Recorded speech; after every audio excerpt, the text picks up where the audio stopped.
As many of you probably know, I have been daily driving the iPhone XS Max for quite a long time. Back when I initially bought it in 2020, yes, I know the iPhone 11 series was out, but this was better. And while I did temporarily switch to the 13 Pro Max for 6 months, yeah, that happened, I eventually ended up switching back to this last year. I confidently have to say that truly, there is nothing wrong with this phone. Despite that it's going to be, 6 years old by the time the iPhone 16 comes out. There's nothing wrong with this phone. This is actually still my favorite smartphone to use today. But that's only my backstory when it comes to my history of the iPhone. Because today is April 1st, well, not when I'm recording this, but the day I'm uploading this, I have decided to take upon a special challenge for the entire month of April. Let's explain.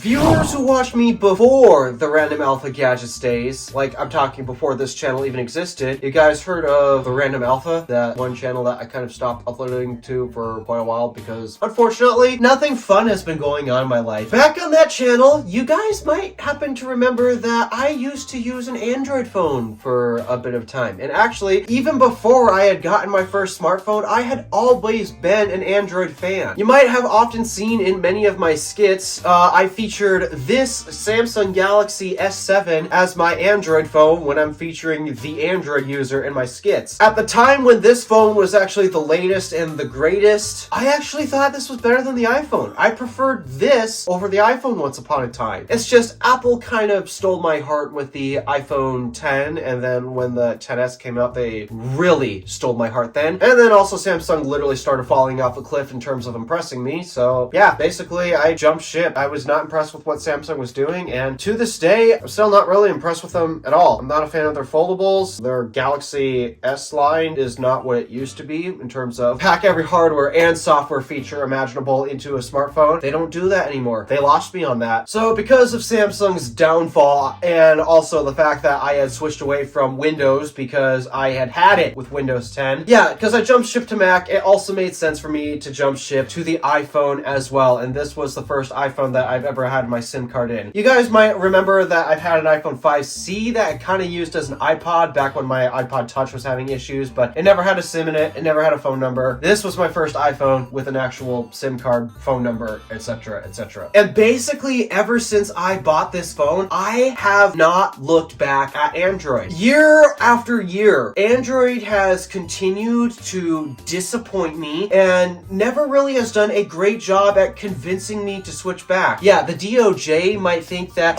because of Apple's walled garden, that, they make it impossible to switch back to Android. Genuinely, Apple is not the reason why I haven't switched back to Android. Android is the reason I hadn't switched back to Android. And I'm not saying Android is terrible, it's just iPhone has catered to what my needs are better. From a software perspective, I actually really don't care if I'm using Android or iOS. I do have my preferences, and they lean more towards iOS, but to me, it's not the end of the world if I have to use an Android phone. My problem in the Android space is the hardware manufacturers just not even trying. Seriously, take a look at the market out there right now in terms of like Samsung, OnePlus. Do any of their designs remind you of anything? Do any of their hardware feature sets remind you of anything? Perhaps it's literally trying to be a knockoff of whatever the latest iPhone that's come out. And well, yeah, they'll have their subtle differences to the point where you could argue, but they made this and they made this original, or they have this hardware feature and such. For the most part, the hardware features that they add literally are not significant or actually just aren't polished. Like, for example, Samsung's Gazillion X Zoom. I know it's not called that. I'm exaggerating, but still. Their super zoom and all that, it's not actually good quality. Like, I have no legit reason to use it because the photos it takes at that zoom is terrible. So, as a result, that Gazillion X Zoom is just not useful to me. And basically any other hardware feature that the Android space has come up with, like foldables, Samsung's famous for, nothing's famous for their light show on the back. Yeah, Carl Pay's kind of wondering why their brand hasn't taken off. It's because literally you built an iPhone with pretty lights on the back and it's running something that's definitely not iOS on it. It's that simple. There's literally nothing else that's special about the phone. For the longest time, I have been very, let's just say, not favorable towards the Android market, and I hadn't had a reason reason to be. I was trying to be impressed by the Android market, and they have not been doing a good job at it. Until I was shocked by this when it came out. Google, a couple of years ago with Google's Pixel 6. That, to me, actually stirred competition in the Android space. I had fallen out of favor with Samsung. In case you guys didn't know, Samsung was actually my favorite smartphone brand once upon a time, and now they're not because they've had their massive downfall in terms of actually catering to their fans. LG's gone. OnePlus is not really all that great for the US market anymore, so yeah, that kind of sucks. And then you got all the other obscure brands that you never heard of, and yeah, they're just mostly cheap budget phones that literally aren't special to tech enthusiasts, so good luck. Google Pixel 6. For years before that phone came out, and I have wreaked havoc on that phone for being such a bad device. The original Pixel, Pixel 2, Pixel 3 especially. Pixel 3 is my least favorite Pixel of them all. Pixel 4 and Pixel 5. None of those have ever been competitive in the actual smartphone space until the Google Pixel 6. Google actually tried that year, and for once, I think they actually nailed it. So much to the point where, for the entire month of April, I am going to put my SIM card, my personal phone number, into a Google Pixel 6 Pro. I have, for about 4 years now, I have basically been out of the know in terms of what's been going on the Android side, and that's because, for the most part, all the hardware manufacturers out there that ship Android phones to us, they haven't put anything out that's competitive. They haven't given me an actual good reason to buy their phones. Google, on the other hand, has actually made something that I find relatively competitive. At least, I think this is the best Android smartphone that you can buy. So, for the entire month of April, I am actually taking my SIM card out of my iPhone XS Max, and I am putting it into this Google Pixel 6 Pro. I'm giving it a shot for the entire month. So, I'm going to make little vlogs and updates, and obviously at the end of April, well, once May 1st comes around, I am going to make a whole recap of my entire month using the Google Pixel 6 Pro, and we're going to see how has Android been. This phone is still getting the latest Android software updates, and because Google makes Android and this phone, this is typically one of the first devices that gets it. I'm not waiting like over a year for Android updates to come out. I'm looking at you, Samsung. I'm gonna give it a shot. This is gonna be an interesting April. So here we go. Let's do the SIM card swap. All right, I have a set of keys here. The SIM tray is right here, unlike my 13 Pro Max, which is on the other side of the phone for whatever reason. Okay, come on.